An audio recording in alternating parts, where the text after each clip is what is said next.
السلام عليك يا رسول الله السلام السلام علیکم ورحمۃ اللہ وبرکاتہ۔ میرے دوستو، پہلے ہم نے ماں باپ کے حقوق کے بارے میں بھی ویڈیو آپ کی خدمت میں پیش کیا، اور اس کے بعد پچھلا ویڈیو جو ہم نے پیش کیا تھا وہ رشتہ داروں کے حقوق کے بارے میں تھا۔ آئیے اللہ اس کے رسول صلی اللہ علیہ وسلم پڑوسیوں کے حقوق کے بارے میں کیا فرماتے ہیں۔ ویسے تو کافی حدیثیں ہیں، لیکن ہم نے چند حدیثیں جو ہیں یہاں پر آپ کے لیے پیش کرنے کے لیے چنی ہیں۔ آئیے دیکھتے ہیں پڑوسیوں کے حقوق۔ اللہ تعالیٰ نے قرآن مجید میں اور ان کے نبی رسول اللہ صلی اللہ علیہ وسلم نے حدیثوں میں ہمسایوں یعنی پڑوسیوں کے بھی کچھ حقوق مقرر فرمائے ہیں، جن کو ادا کرنا ہر مسلمان مرد و عورت کے لیے لازم و ضروری ہے۔ قرآن میں ہے کہ والجار ذی القربى والجار الجنوب، یعنی قریبی اور دور والے پڑوسیوں کے ساتھ نیک سلوک اور اچھا برتاؤ رکھو۔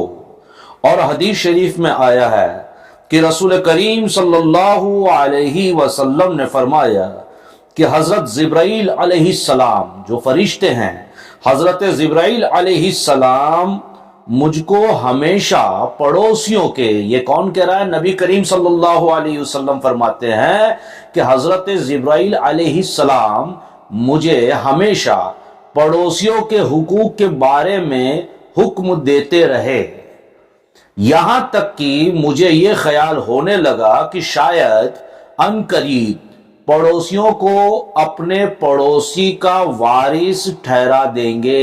یعنی نبی کریم صلی اللہ علیہ وسلم نے فرمایا کہ جبرائیل علیہ السلام میری خدمت میں حاضر ہوئے اور پڑوسیوں کے حقوق کے بارے میں اتنا کہا کہ نبی صلی اللہ علیہ وسلم کو یہ شبہ ہوا کہ کہیں وہ پڑوسیوں کو میرے وارث قرار نہ دے دیں، ہے نا؟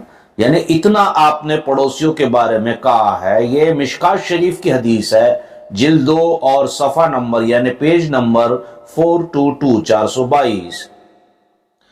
ایک حدیث میں یہ بھی ہے کہ ایک دن حضور صلی اللہ علیہ وسلم وضو فرما رہے تھے تو صحابہ کرام آپ کے وضو کے دھون یعنی آپ کے اعضاء سے جو پانی بہ رہا تھا، وضو کے دھون کو لوٹ لوٹ کر اپنے چہرے پر ملنے لگے۔ یہ منظر دیکھ کر آپ نے فرمایا کہ تم ایسا کیوں کرتے ہو؟ صحابہ نے عرض کیا کہ ہم لوگ اللہ اور اس کے رسول کی محبت کے جذبے میں یہ کر رہے ہیں، یعنی اللہ اس کے رسول کی محبت کے جذبے میں یہ سب کر رہے ہیں۔ جو آپ کے جسم مبارک سے وضو کا پانی گر رہا تھا وہ صحابہ لوٹ لوٹ کے لے رہے۔ تو نبی نے کہا کہ آپ یہ کیوں کر رہے ہو؟ تو صحابہ نے فرمایا یا رسول اللہ صلی اللہ علیہ وسلم، ہم اللہ اور اس کے رسول کی محبت کے جذبے میں یہ سب کر رہے ہیں، یہ سب جو پانی ہم لے رہے ہیں وہ محبت کے جذبے میں لے رہے ہیں۔ یہ سن کر جب صحابہ نے یہ کہا تو نبی کریم صلی اللہ علیہ وسلم نے یہ سن کر آپ نے ارشاد فرمایا کہ جس کو یہ بات پسند ہو کہ وہ اللہ اور اس کے رسول سے محبت کرے، یا اللہ اور اس کے رسول صلی اللہ علیہ وسلم سے محبت کرے، اس سے جب کسی چیز کا امین بنایا جائے، یعنی اگر کوئی شخص چاہتا ہے کہ اللہ اس کا رسول مجھ سے محبت کرے، ہے نا، یا اللہ اس کے رسول اس سے محبت کرے، اگر کوئی ایسا چاہتا ہے تو اس کو لازم ہے کہ وہ ہمیشہ ہر بات میں سچ بولے۔ اگر کوئی چاہتا اللہ اس کے رسول مجھ سے محبت کرے اور میں ان سے محبت کروں تو اس پر لازم ہے کہ وہ سچ بولے۔ آگے کیا میرے نبی نے فرمایا، آئیں سنتے ہیں۔ اس پر لازم ہے کہ وہ سچ بولے اور اس کو جب کسی چیز کا امین بنایا جائے تو وہ امانت ادا کرے اور اپنے پڑوسیوں کے ساتھ اچھا سلوک کرے۔ یعنی جو شخص چاہتا ہے کہ اللہ اس کا رسول مجھ سے محبت کرے اور میں ان سے محبت کروں تو پہلے تو اس کو چاہیے کہ ہمیشہ سچ بولے، حق کی بات کہیں، اور پھر اگر کوئی امانت چھوڑ گیا اس کے پاس کسی بھی طریقے کی تو وہ اس کو ادا کرے، واپس کرے جب وہ لینے آئے، ہے نا، اس کا خیال رکھے، اس کی حفاظت کریں، اور جب امانت دینے والا اسے واپس لینے آئے یعنی مانگنے آئے تو اسے وہ امانت صحیح سلامت دے دیں۔ یہ چیز بھی آپ نے فرمایا۔ اور پڑوسیوں کے ساتھ اچھا سلوک کرے، جو ہمارے پڑوسی آس پاس میں، اس کے ساتھ اچھا سلوک کرے۔ اور رسول اللہ صلی اللہ علیہ وسلم نے یہ بھی فرمایا کہ وہ شخص کامل درجے کا مسلمان نہیں جو خود بھر پیٹ کھا لے اور اس کا پڑوسی بھوکا رہے۔ یعنی وہ کامل درجے کا مسلمان نہیں ہو سکتا جو خود تو بھر پیٹ کھا لے مگر اس کا پڑوسی بھوکا رہے۔ اس کا مطلب آپ سمجھ رہے ہیں کہ پڑوسیوں کے ساتھ اتنا میل جول رکھیں کہ کم سے کم اتنا تو ہمیں پتا چل جائے کہ وہ تکلیف میں ہے یا نہیں، وہ بھوکا ہے یا نہیں، اس کی سچویشن کیسی، اچھی ہے یا نہیں، اتنا ہم اس کے ساتھ میل جول ضرور رکھیں۔ اور آپ فرماتے ہیں کہ کامل درجے کا وہ مسلمان ہو ہی نہیں سکتا جو خود بھر پیٹ کھا لے اور اس کا پڑوسی بھوکا ہو۔ اگر اس کو پتا ہے میرا پڑوسی بھوکا ہے اور خود نے بھر پیٹ کھا لیا تو سمجھ لیجئے وہ کامل مسلمان نہیں ہے، اور اس کا پڑوسی بھوکا رہ گیا تو وہ خالی کامل مسلمان نہیں رہے گا۔ یہ مشکاۃ شریف جلد 2 صفحہ نمبر 424 کی حدیث ہے۔ بہرحال اپنے پڑوسیوں کے لیے خصوصاً کچھ بات کا خیال رکھنا چاہیے۔ نمبر 1، کون سی بات کا خیال رکھنا چاہیے پڑوسیوں کے لیے؟ نمبر 1، اپنے پڑوسی کے دکھ سکھ میں ہمیشہ شریک رہیں۔ یہ پچھلے ویڈیو میں بھی میں نے کہا تھا، ہمیشہ شریک رہیں دکھ میں سکھ میں۔ پچھلے ویڈیو میں میں نے یہ رشتہ داروں کے بارے میں کہا تھا، یا پڑوسیوں کے بارے میں بھی یہی حکم ہے، اپنے پڑوسیوں کے دکھ سکھ میں ہمیشہ شریک رہیں اور ضرورت کے وقت ان کی ہر قسم کی مدد بھی کرتا رہے۔ اس کے دکھ سکھ میں تو کھڑے رہنا، لیکن اس کو جو ضرورت ہے اور وہ تم کر سکتے ہو، ہماری طاقت میں ہے، تو ہمیں چاہیے کہ ہم دل و جان سے اس کی مدد کریں۔ یہ پڑوسیوں کے حقوق ہے پڑوسی پر۔ اپنے پڑوسیوں کی، نمبر 2، اپنے پڑوسیوں کی خبر گیری اور ان کی خیر خواہی و بھلائی میں ہمیشہ لگا رہے۔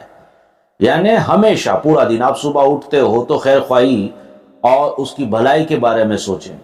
آج کل تو ہمارے یہاں پڑوسی جو ہوتے ہیں، خاص کر کے ممبئی جیسے علاقوں میں، تو کچھ آواز آ گیا، کچھ مہمان آ گئے، چپل آ گئے تو ہم لڑنے جھگڑنے لگتے ہیں اور اپنے آپ کو بڑی شان سے مسلمان سمجھتے ہیں اور کہتے ہیں جمعہ کے دن نہا دھو کر ہم امامہ یا ٹوپی پہن کر آنکھوں میں سرما لگا کر اس طرح مسجد میں جاتے ہیں کہ سمجھ لو کہ ہم نے نبی کریم صلی اللہ علیہ وسلم کے سنت پر عمل بھی کر لیا اور ان کے فرمان پر عمل بھی کر لیا۔ ہم دکھتے ہیں، دکھنے کا نام مسلمان نہیں، ہونے کا نام مسلمان ہے۔ تو یہاں دیکھیں یہ حقوق العباد ہے، اس میں اگر آپ غلطی کر لیں گے تو روز محشر میں اللہ تعالیٰ کہے گا جس سے کی ہے اس سے معافی لے آؤ۔ تو یہاں حقوق العباد پر بہت زیادہ فوکس دیا گیا ہے قرآن حدیث کے ذریعے سے۔ نبی کریم صلی اللہ علیہ وسلم نے حقوق العباد پر خاص زور دیا گیا ہے، جیسے یہ رشتہ دار کے حقوق ہو گئے، ماں باپ کے، پڑوسیوں کے، آگے بھی انشاءاللہ ہم کچھ اور حقوق کی بات کریں گے۔ یہ ضروری ہے کہ آپ صرف اسے سنیں نہیں، اسے دیکھیں، سنیں، بار بار سنیں اور ایک ایک پر عمل کرتے جائیں۔ اپنے دل کو دیکھیے، یہ صاف ہو جائے گا نا تو سب کچھ صاف ہے۔ اگر یہی صاف نہیں ہے تو ہماری نمازیں، ہماری تلاوتیں، روزے، زکوٰۃ، حج وغیرہ وغیرہ سب فضول ہے۔ ہمیں اپنا دل بالکل صاف رکھنا ہے اور ہر کام اس نیت سے کرنا ہے کہ اللہ ہم سے راضی ہو جائے۔ دیکھیے تو ہم نے 2 کہہ دیا، پڑوسی کی خبر گیری اور ان کی خیر خواہی و بھلائی میں ہمیشہ لگے رہیں۔ تیسرا، کچھ ہدیوں اور تحفے کا بھی لین دین رکھیں۔ بڑے چھوٹے دن کچھ لین دین رکھے تحفے کا، تاکہ اس سے محبت بڑھتی ہے نا، قربت بڑھتی ہے، محبت بڑھتی ہے، پیار بڑھتا ہے پڑوسیوں کے ساتھ اور رشتہ داروں کے ساتھ بھی۔ کچھ ہدیوں اور تحفے کا بھی لین دین رکھیں۔ چنانچہ حدیث شریف میں ہے کہ جب تم لوگ شوربہ یعنی کسی قسم کا سالن سمجھ لیجئے جو ہم پکاتے ہیں، شوربہ پکاؤ تو اس میں کچھ زیادہ پانی ڈال کر شوربے کو بڑھا لو تاکہ تم لوگ اس کے ذریعے اپنے پڑوسیوں کی خبرگیری اور ان کی مدد کر سکو۔ جو ہم پکاتے ہیں اگر وہ کم ہے تو اس میں تھوڑا پانی ڈال دیں۔ دیکھیں یہاں آپ اس بات پہ غور کیجئے کہ کتنی تاکید کی گئی ہے۔ سب سے پہلے تو آپ نے دیکھا کہ جبرائیل علیہ السلام نے، نبی فرماتے ہیں کہ جبرائیل علیہ السلام نے مجھ سے کہا پڑوسیوں کے بارے میں، اور اتنا کہا کہ مجھے شبہ ہونے لگا کہ کہیں وہ میرا وارث نہ بنا دے ان کو، اتنا حق ہے پڑوسیوں کا۔ تو یہاں اس بات پہ آپ زور کریں، اگر سمجھ میں نہ آیا ہو تو ویڈیو واپس ریپیٹ کریں اور سنیے اس کو۔ تو یہاں شوربہ تھوڑا آپ زیادہ بنا لیں۔ ایسا ضروری نہیں ہے کہ میرا پڑوسی پیسے والا ہے یا اللہ کے کرم والا ہے تو یہ سب چیزیں نہیں، ایسا نہیں۔ یہاں محبت اور اس کا خیال، اس کی خبر گیری رکھنے کا حکم دیا گیا ہے۔ پڑوسی آپ کا مسلمان ہو تو بہتر ہی ہے، اور اگر مسلمان نہیں ہے تو کوئی بھی ذات و دھرم سے ہو، مذہب سے ہو، آپ کے لیے اگر آپ مسلمان ہو تو آپ کے لیے شرعی حکم یہ ہے، نبی صلی اللہ علیہ وسلم کی سنت پر عمل کرنا یہ ہے۔ دیکھیے ہم ذکر نبی بہت کرتے ہیں، یہ سب باتیں فکر نبی ہے۔ نبی کی جو فکر تھی کہ میری امت کو جو میں نے کہا اس پر وہ عمل کرے، ہے نا؟ تو یہ بہت سی چیزیں ایسی ہیں۔ تو شوربہ یا کوئی بھی ایسی سالن وغیرہ جو کچھ بھی ہے ہم تھوڑا زیادہ بنا لیں تاکہ اس کے ذریعے ہم ان کے قریب آ سکیں، ان کی مدد تو ہو جائے گی اگر وہ غریب ہیں، اور اگر وہ غریب نہیں ہیں تب بھی یہ شوربہ یا جو بھی ہم نے پکایا یا تحفے وغیرہ وہ دینے سے ہم جو ہے ہم آپس میں محبت بڑھے گی، پیار بڑھے گا۔ یہ بہت ہونا ضروری ہے۔ میں بہت پہلے ویڈیو میں کہہ چکا ہوں کہ پڑوسیوں کے حقوق کے بارے میں ایک ویڈیو بناؤں گا، تو یہاں خاص خصوصاً خیال رکھیں۔ دیکھیں آپ کے رشتہ دار، ہمارے رشتہ دار کہیں نہ کہیں رہتے ہیں، لیکن میں مانتا ہوں کہ سب سے پہلے ہمارا رشتہ دار ہمارا پڑوس ہے، کیونکہ ہمیں اگر کوئی ایمرجنسی ہو گئی، کوئی تکلیف ہو گئی، رشتہ داروں کو ہم فون کریں گے، شاید وہ 5-10 منٹ یا 2-4 گھنٹے بعد ہی پہنچ پائیں گے۔ پڑوسی پہلا اور اچھا اور سچا رشتہ دار ہوتا ہے، چاہے وہ کسی بھی مذہب سے ہو، کسی بھی ذات و مذہب سے تعلق رکھتا ہو۔ یہ نہیں دیکھنا کہ وہ ہمارے ساتھ کیسا ویوہار کرتا ہے، لیکن ہمیں چاہیے، کوشش پوری کرنی چاہیے کہ ہم ان کے ساتھ بہتر ویوہار کریں۔ یہ بات وہی ہو گئی کہ اسلام تلواروں سے نہیں کرداروں سے پھیلا ہے۔ میں پچھلے ویڈیو میں کہہ چکا ہوں، جو لوگ کہتے ہیں کہ اسلام تلواروں سے پھیلا ہے، نہیں، اسلام کردار سے پھیلا ہے، کیریکٹر سے پھیلا ہے۔ ہاں، اسلام کو یا اسلام کی حفاظت کے لیے ہمیشہ تلوار کی ضرورت پڑی ہے، یہ آپ تاریخ پڑھ لیجئے، ہے نا؟ لیکن اسلام کو پھیلایا گیا تو ایسا نہیں کہ پکڑ پکڑ کے سب کو کہا مسلمان بنو ورنہ ہم تمہیں قتل کر دیں گے، یا تلوار کا ڈر بتایا یا بندوق کا ڈر بتایا، کیونکہ ایسا ہو بھی نہیں سکتا۔ اگر میں آپ کے کنپٹی پہ ایک بندوق رکھ دوں اور کہہ دوں کہ آپ کلمہ پڑھ لو، اور آپ نے ڈر کے مارے کلمہ پڑھ بھی لیا اسلام میں داخل ہونے کے لیے، تب بھی حقیقت میں آپ مسلمان نہیں ہوئے۔ یہ میں اس لیے کہہ رہا ہوں کہ آج کل کے ماحول میں جو لوگ کہتے ہیں کہ یہ جبرن مسلمان بناتے ہیں، جبرن بن ہی نہیں سکتا، بالکل نہیں ہو سکتا۔ آپ اگر کتنا بھی جبرن بنا لے، وہ شاید ڈر کے بول بھی دے گا کہ ہاں میں اسلام قبول کرتا ہوں، لیکن حقیقت میں وہ مسلمان نہیں ہوا۔ وہ تو آپ کے کردار سے ہوگا، اس کو دیکھ کر ہوگا، اللہ تعالیٰ اس کے دل میں وہ بات ڈالے گا اور اس کو اپنے آپ لگے گا، تو وہ اللہ تعالیٰ ہدایت دے گا تو وہ کلمہ پڑھے گا۔ تو اسی لیے میں کہتا ہوں کہ اس کی طرف آئیے، اپنے دماغ میں جو بھوسا بھرا ہوا ہے ہمارے، اس کو نکالنے کی کوشش کیجیے اور اس کی طرف عمل کریے، آپ چاہے کسی بھی مذہب سے ہو۔ بات تو صحیح ہے نا؟ رسول اللہ صلی اللہ علیہ وسلم نے فرمایا کہ علم مسلمانوں کا کھویا ہوا خزانہ ہے، حکمت مسلمانوں کے لیے کھوئی ہوئی خزانہ ہے۔ یعنی اگر کوئی ہندو، سکھ، عیسائی اچھی بات کرتا ہے تو وہ ہندو کی بات نہیں ہے، وہ اسلام کی بات ہے، کیونکہ وہ ہمارا کھویا ہوا خزانہ ہے۔ ہر اچھی بات ہم صبح ٹی وی پہ دیکھیے آپ، صوفی سنت لوگ جو ہے جو مسلم نہیں ہیں لیکن بہت کبھی کبھی اچھی باتیں بتاتے، تو ہمیں یہ نہیں کرنا ہے کہ یہ موراری باپو نے یہ بات بتائی تو ہم کیوں مانیں، یا فلاں مہاراج نے بتائی یا پنڈت نے بتائی تو ہم کیوں مانیں۔ ایسا نہیں ہوتا۔ اگر وہ بات اچھی ہے تو وہ ان کی بات نہیں، اسلامی بات ہے، اسے ہمیں لے لینا چاہیے، وہ چاہے کسی بھی مذہب سے ہو۔ اگر اچھی بات ہے تو اسے لے لینا چاہیے۔ نبی کا فرمان ہے کہ حکمت مسلمانوں کا کھویا ہوا خزانہ ہے۔ یہاں یہ بات آپ ضرور سن لیں، کیونکہ ہم سب کے دماغوں میں ایسا بھوسا بھرا ہوا ہے کہ اگر ہم اس طریقے کی کوئی بات کرتے تو آپ شک و گمان میں آ جاتے ہیں، غصہ ہو جاتے ہیں۔ اسی لیے میں کہتا ہوں ویڈیو 2-4 مرتبہ دیکھیں اور اچھی طریقے سے سنیں اور اس کے بعد تھوڑا سوچیں۔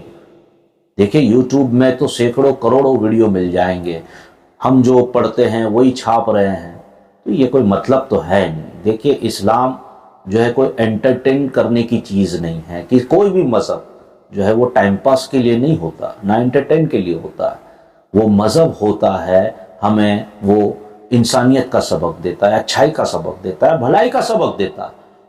تو ہمیں چاہیے کہ اپنے مذہب کی ان چیزوں پر جس پر اللہ اور اس کے رسول نے ناراضگی بتائی ہے ہم اس سے دور رہیں، اور جس سے وہ راضی ہیں ہم اس کو اپنا لیں۔ میں امید کرتا ہوں کہ آپ کو ویڈیو اچھا لگا ہوگا۔ اگر اچھا لگا ہے تو آپ لائک اور شیئر ضرور کیجیے، آگے بھی بڑھائیے اس ویڈیو کو۔ اللہ تبارک و تعالی ہمیں اور آپ کو جو بھی ہم نے سنا حق سننے اور حق کہنے کی توفیق عطا فرمائے، اور جو بھی ہم نے سنا ہم اس پر عمل کرنے کی توفیق عطا فرمائے۔ السلام علیکم ورحمۃ اللہ وبرکاتہ۔